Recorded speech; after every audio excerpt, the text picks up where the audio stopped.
Class is in session. This is Professor Ganymede. Today here we have another viewer analysis game, subscriber analysis game, and we have Matt. Hey Professor, thanks for doing this. Here is my video, and we have the video right here, and we're going to help him out by giving him some very useful tips. So let's get into it right now. Gates open, switching to healing. Okay, all right. So we got Matt B switching to healing here. On this map, this is Volskaya Industries. The thing about this map is typically the enemy team will not be camping the gate. You won't see a lot of damage come out on the as the gates open, because the enemy team is usually set up around where the actual first point is. So it's actually very safe for Lucio to start out this gate in his speed aura. So you want to reduce the amount of time it takes for your team to get to the first point. So it might as well be in speed aura. So that could be something you might think about in the future, and you would maybe even think about amping speed as well. So a decision I like to think about is whether or not to amp speed buff. If I could just get over here, yeah. This decision I like to think about is whether or not to amp my speed buff as I leave the gate. Some factors that go into that is, again, whether or not the enemy team is going to be throwing down a bunch of damage. Then I might save my amp. But in this case, what I like to do typically is I like to get to this main gate here, get to this main gate, and then amp my team past this choke point to one side or the other. The thing about this choke point is your team has to go down this point, which makes it so the enemy team can focus damage on this single doorway, and that's called a choke point. And I actually much prefer to go to the right side of this choke point. Let's see if we'll be able to see it. I'm not sure if we'll actually be able to see it. I'm actually going to rewind here so you can see what I'm talking. Okay, you see that door over there? You guys see that door over there? I actually like to go through that door instead of the left door. And the reasons why I like to do that, see that door, is because there's stairs up there. And if you can go through the stairs with your team, you can go up those stairs and get to a high ground. There'll be a bunch of windows without glass, basically. And then you can shoot down and then drop down whenever you want. And then they have to chase you. And then if they chase behind you, they'll be at the bottom of the stairs, which means you'll have high ground advantage either way. So I really, really, really like taking the right side for those high ground advantage reasons. I've gone over high ground advantage in the past. I might as well go over them again. High ground. If you are on the high ground and the enemy is below you, they have a very narrow line of sight to your body, as in they can only see the top half of your body. But typically you can see the entire portion of their body, making them easier targets to hit and you a harder target to hit.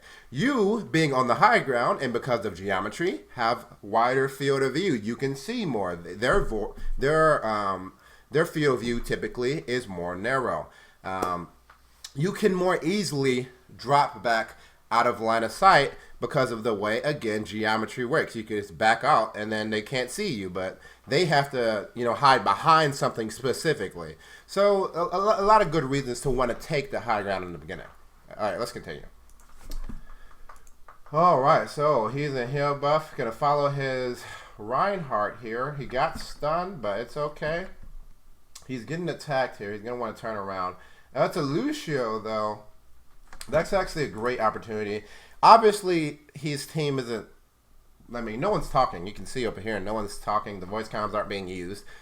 His team is not listening to him, but there's a Lucio just out of place, out of position right there. That's a good opportunity for him to be like, hey guys, turn around, let's kill this Lucio really quickly, because if you kill the support characters, that's huge. That means that the enemy team has no sustain because no one's around to heal them. So that could be something you want to focus on. Typically, the support characters are what you want to focus on in a fight, and that's just as a general rule. So he's switching to healing here. He's going to switch to to heals, or he was in speed. He's switching to heals to get some sustain. Okay, so now we notice here. Notice here his positioning. So he's kind of like out in the center of these 2 points. You guys can't see what I'm pointing at, but here you see his positioning here. This makes you unnecessarily vulnerable to enemy fire. So what I like to do is I like to move from cover to cover to cover, you know? So what I would do in this situation, I move over here, and then if I want to go over here, I'll move over here. Though, I actually would not be on the ground in this situation because Lucio has a wall ride, which allows him to get to very elevated locations. I've pushed this point before, and pretty much every time when we push the left side, because my team doesn't want to listen to me, I will climb up to this ledge up here, and that provides excellent high ground for me to look down on the battlefield, pull back out of line of sight if someone starts shooting at me, give me a great field of view, give me some good opportunities to do damage, etc., etc., etc. So taking the high ground just is extremely beneficial, and it's a great way to proceed in pushing this point. So this team got 3 kills. They did eventually kill that Lucio. That's nice. All right, that is very nice. And now they're going to be capturing here. I wonder if the enemy team is going to be trickling in to try to stop them. They clearly have this point. There's no way the enemy team is going to be able to take it back. Nope. No, they just took it. Good, clean. I'm going to snap for that. That was a good, clean take of that. I'm gonna snap like we're at the Poetry Fest. All right, so we got him here. There you go. Get some. You see your Junkrat's hurt. He's a pretty important character. You want to keep your characters alive. That's a good time to amp. What some pros would do is they'll save their amp for when a lot of people are hurt, kind of like this grand opportunity to amp. But no, you want to keep your team in the fight. If you see someone's at critical levels, get that amp going. This is a good move. Good job here. All right, so. Now he's approaching the point. His team's approaching the point. He has his ultimate. He's probably going to want to ult soon. Notice how he's approaching the point. You know, he's kind of just in the middle here. Again, a very vulnerable position because he has no cover against fire. I mean, he has this right here, but he's not very close to it. I mean, he can't drop out of line of sight very quickly. What I like to do when I push this point is actually, I'm going to rewind here a little bit. I actually like to get up here. So you see this wall as you come in? You see this wall as you come in? I actually like to jump on this wall, jump on this side, and then slide on the other side of this wall and get up to that ledge there. Again, that provides line of sight. That provides high ground advantage, and that provides some line of sight bonuses. I can have a good field of view on my team, get down some good damage because no one's shooting at me and interrupting me, so that's always nice. All right, so he's on the ground here, and he sees that thing was shooting at him, and he gets a good ult. This was a good ult. This was a good ult. Why do I say this was a good ult? Well, because they're pushing the point. They were able to save their ultimates that they got from the first point because the enemy team provided very little to contest the point. So now he is able to use his ult right now to push the second point. You want to do that. In these second points, your goal should be to kill the entirety of the enemy team because their spawn point is so close to your spawn point that if they just keep trickling in, it's going to be very, it's going to prolong the point capture. You want to kill them all at the same time, ideally. So you really want to win this fight. This was a really good ult because it was for the purpose of winning this fight.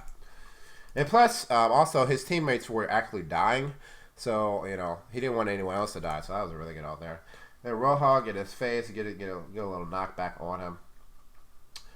All right, now he's kind of bouncing around. So, okay, so he's on the ground here because he obviously wants to contest the point, which is good. He can be elevated in this location because I'm not sure how many people know this, but you can contest the point from this platform up here. It's very interesting. So, you know, say this is the entire platform. Can you guys see this? You know, say this is the entire platform. You can use this, you know, this 20% of it to be still contesting the point while still standing on that platform. That is actually really handy. It allows you to be up here, use this room as line of sight whenever there's something dangerous going on, like a McCree or a Pharaoh, and then come back here and just stand up here and contest the point and capture the point. It's really, really cool. All right, so he did die here. It's okay. And let's see how he recovers. Let's see how he recovers from a death. Do not tilt from a death. It's going to happen. It's going to happen. Always think about playing to your maximum.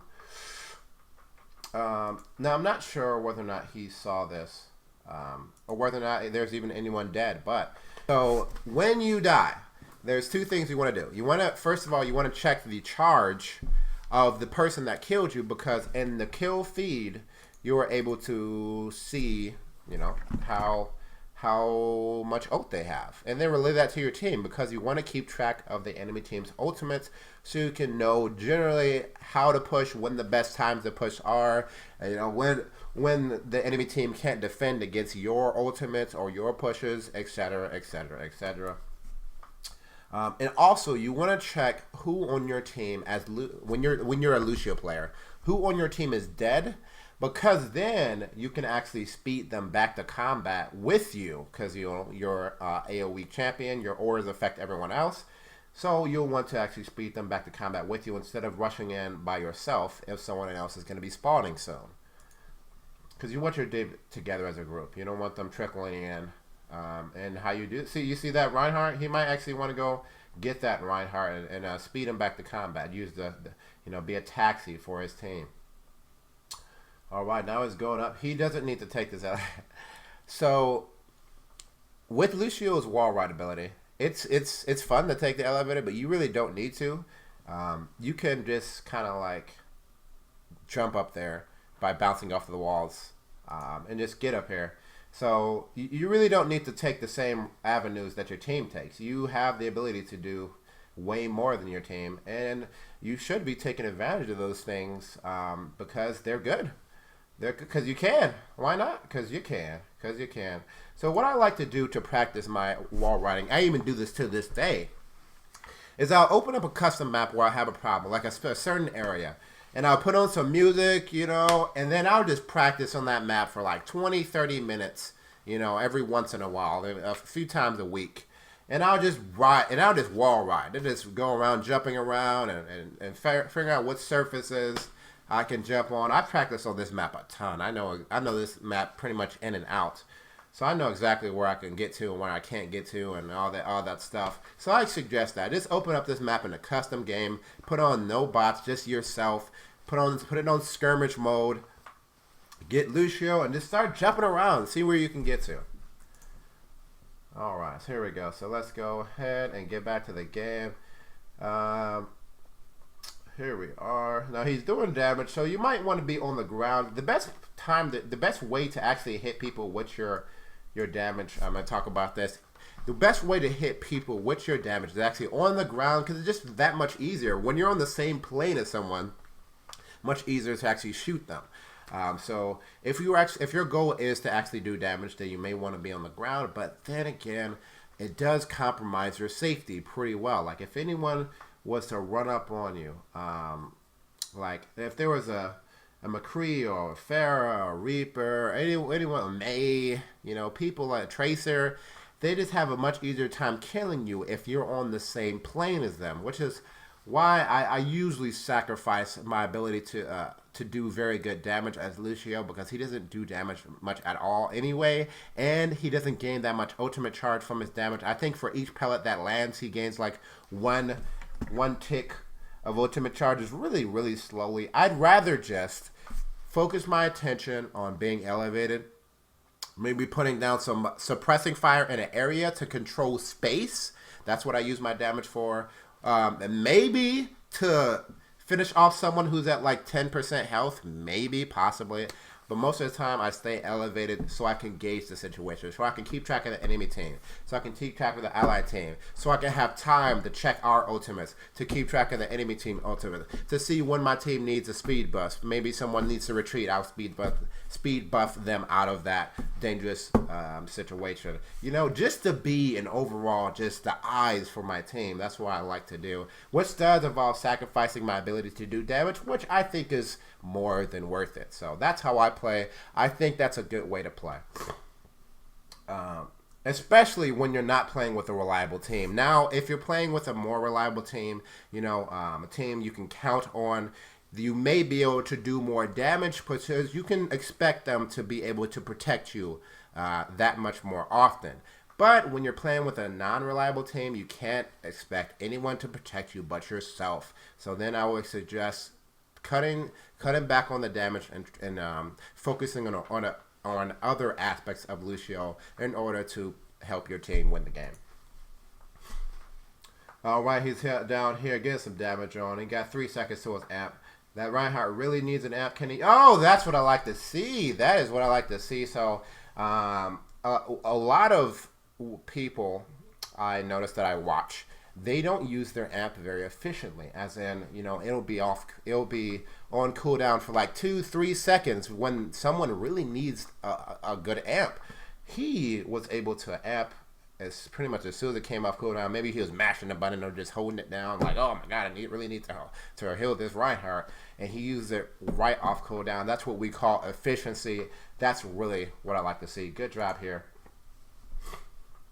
Got the ultimate down. He's trying to secure this point. I have no qualms about this ultimate. It looks like a good ultimate. Helps secure this point for his team. Got 2 seconds on the amp. Is he going to use it? Not right away. He definitely. So that's what I'm talking about. So you notice a good 2-3 seconds pass before he actually used this amp. His Reinhardt definitely needed it. So that's when we talk. We want to be consistently efficient. Everything we do well, we want to do consistently throughout all of our games, because it's not just about one game. It's about your performance over multiple games, over your entire Overwatch career. So let's say you play 100 games, but you're always not amping 3 seconds. 3 seconds when you have your amp, or like half the time you're not amping efficiently. That is really going to add up to your overall performance and your overall win rate and your overall rank. So you want to do these you want to reinforce these good habits so that you can perform them consistently throughout all of your games. So that's an area opportunity we can definitely work on here. Alright, so now he's in front of this Roadhog. That's a very scary situation. I never want to be in front of a Roadhog because of the hooks, because he can so easily kill you in that location. And again, he was on the ground here. Remember, on that platform, you can actually contest the point. On this platform right here, you can contest the point and be pretty safe in that location, because then you can use the side door. There we go. See that? You see that? He's using his speed amp to push his Pharah to the fight. Which is why Lucio can be a taxi, because it affects other people. But you see here that Genji is going to spawn in like 3 seconds. What I would do is I hope that we want to actually wait for our Genji, because we want our team together. And he's going to spawn like really soon anyway. And what you can even have done is position yourself in such a way where you're still speeding Pharah, but you just use this passive speed buff. And then when Genji spawns, then you amp in such a way where you are speeding Genji, but then Pharah catches the tail end of your speed amp. So that's always a good way to get multiple people, the maximum amount of people to the combat the fastest. All right, here, so, and he's running in. He's getting some speed buff. Now the decision to switch to speed buff is a very important decision, because it's a huge part of your tool. Even I don't have that perfected. Being at my rank. So, but there's a lot of there's a lot of situations where a speed buff is warranted. Like this situation right here where there's a D.Va ult in. That's a perfect situation to use a speed buff. Being in heal buff just does not help at all. I mean, you can't heal through a D.Va ult, right? So speed buff is actually the perfect way. I have a video on how to use a speed buff, and I think it's pretty in-depth. I'm not sure if you check it out, but if you have it, you definitely should. Pretty much the most in-depth guide on when and when not to use a speed buff out there. I'll even put a link in the description, so you can check it out. Now, so now the Genji, you'll notice, that the Genji, this is before the patch, so it lasts 8 seconds. The Genji came right after Lucio when he ulted, and that's always a really bad situation, because it's really hard to escape ulting Genji. It's near impossible. One a few reasons why it's impossible is because, first of all, he gets the speed boosts. He gets his own personal speed boost while he's ulting. And after the changes, Lucio can no longer, from what I experienced, and I've heard this from other people, Lucio can no longer outrun Genji after the speed boost nerf. So he just catches you, right? And then you can't even wall ride and get to the elevation and dodge him because he has a double jump and he can climb up walls with you. And then he has a dash, so it's like if he really wants you dead, you're gonna die unless your team helps you out. So man, it's the struggles, right? So nothing to be done. I would have died in that exact same situation. Even if I was elevated, he would just climb to where I was elevated. If he really, really, really wanted me dead, he would have got me dead. It's really hard. Maybe there's a little bit of outplay potential, possibly if I can wall ride good enough, but it's really not feasible to not die to a Genji's ultimate if he really, really, really wants you dead. You could make it hard for him though. You know, you could make him work for his money.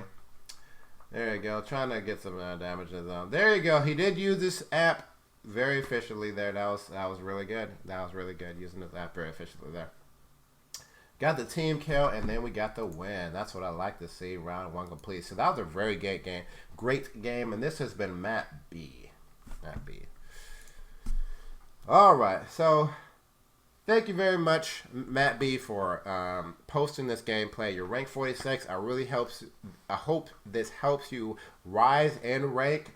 And again, check out my speed buff guide in the description, and if you have any gameplay guides, please also post your gameplay in the comments section, and I may actually choose that to be one of the games I analyze. So this has been Professor Ganymede. Thanks for watching. Class dismissed.